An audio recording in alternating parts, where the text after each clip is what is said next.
निखिल सदगिरे ना मस्त सिन्नरला चाललो होतो मित्रांनो. आपल्यासोबत अजय प्रतीक दोघं पण होते. गाडीवर चाललो होतो मस्त आपण. आपला रस्ता असा ना मित्रांनो, नुसते खड्डेच खड्डे त्याच्यात. रस्ता कुठे तेच कळत नाही, नुसते खड्डेच दिसते. बायपासच्या पुला खालून तर डायरेक्ट साईडने जायला लागत आहे. तिथे आवडले खड्डे झाले, डायरेक्ट गुडघे आवडले, डायरेक्ट साईडने जायला लागत. तिथून नाही डायरेक्ट गाडी खड्ड्यात जाती. आपल्या खालच्या मंडळाची गँग पण होती सार्थक आणि ते चालले होते सिन्नरला. मग पंपावर आलो. अजयच्या गाडीत पेट्रोल टाकलं 50चं. आपली सिटी 100 नसते वासव पळती, पण मग जरी टाकून घेतलं नाही. मग आपल्या मंडळाची गँग आलती सिन्नरला.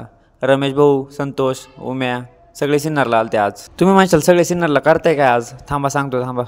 त्याचं काय माहिती की मित्रांनो, आपल्या आज गणपती बाप्पाचं विसर्जन आहे ना, त्यासाठी थोडं साहित्य घ्यायला आलतो. आपले गणपती बाप्पा थोडे थाटात गेले पाहिजे नाही का त्यांच्या घरी. मग पहिले गुलाल ते घेतला.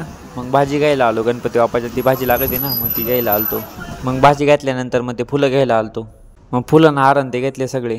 आजचं प्रत्येकचं थोडं काम होतं गावात, मग ते तिकडे गेलते. मग ते आले थोड्या वेळेत, मग निघालो तिथून मग फटाके घ्यायला आलतो दुकानात. दुकानं बंद होतं, पण फटाक्याचं दुकान बंद होतं. मग संतोष ते गेले दुसऱ्या दुकानात फटाके घ्यायला. मग मी ना आज प्रत्येक आलो घरी निघून. घरी येऊन पाहत होतं काय वॉमॅन ते मस्त वेगळे गणपती बुडवायला घेऊन चालले होते. वॉमॅन ते गेले तेवढ्यात मोन आला. मोन म्हणे आपला गणपती बुडवायचा आहे. मग त्याच्या घरी गेलो. आरती वगैरे घेतली गणपती बाप्पाची. मग आरती वगैरे घेऊन मग बंधाऱ्यावर आलो मोहनचा गणपती बाप्पा घेऊन. तिथं पहिलेच राजा वॉमॅन ते गणपती विसर्जन करीत होते. तिथं आरती वगैरे झाली. मस्त मोदक खाल्ले. मंदिरात आलतो तेवढ्यात आपली मग गणपती बाप्पाची गाडी बिडी रेडी होती मस्त वेगळी विसर्जनाला. पोरं फक्त आता डीजेचीच वाट पाहत होते, कधी डीजे येईल कधी नाचतील असं झालं त्यांना. मग डीजे वस्तू पोरांनी मस्त आरती वगैरे घेऊन टाकली. आज गणपती बाप्पाचा शेवटचा दिवस होता, त्यामुळे गर्दी पण भरपूर होती मंदिरात. आरती वगैरे झाली. मग गणपती बाप्पाला विसर्जनासाठी घेऊन चाललो होतो. मग गणपती बाप्पाला गाडीपाशी घेऊन आलो. मग सगळ्यांनी मिळून गणपती बाप्पाला गाडीत ठेवलं. तेवढ्यात डीजे आला. मग काय बिडले सगळे नाचायला. मग हळूहळू गणपती बाप्पाची मिरवणूक चालू झाली. पोरांचा फुल खेकडा डान्स चालू होता. रवी दादाने डायरेक्ट पूर्ण गुलालाची गोणच उधळून टाकली होती. सार्थकला खांद्यावर घेतलं होतं, त्याची फुल उचल टाक चालू होती पोरांची. आपल्या मंडळाच्या बाया आलत्या सगळ्या विसर्जनाला. रस्त्यावर गेलो, मस्त फटाके बिटाके लावून दिले ते. रस्त्यावरून खाली आलो. रवी दादा डायरेक्ट गाळाच उचलून घालायचा पोरांच्या नाचायच्या वेळेस. उमेशचा डान्स पण डायरेक्ट वाकडा तिकडा. रवी दादाने विजूनाला डायरेक्ट खाली बसून नाचत होते.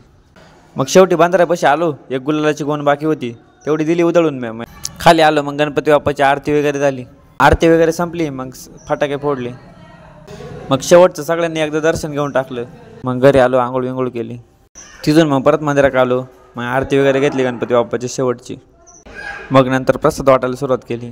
आपल्या घरी पण मीच प्रसाद नेऊन दिला. मग आपली सगळी गँग पूर्ण गावात प्रसाद वाटत होती मित्रांनो. प्रसाद वाटून झाला. मग झोपलो येऊन. आजच्यासाठी एवढंच मित्रांनो. चला भेटू पुढच्या व्हिडिओत लवकरात. तोपर्यंत लाईक करा, कमेंट करा, शेअर करा आणि चला.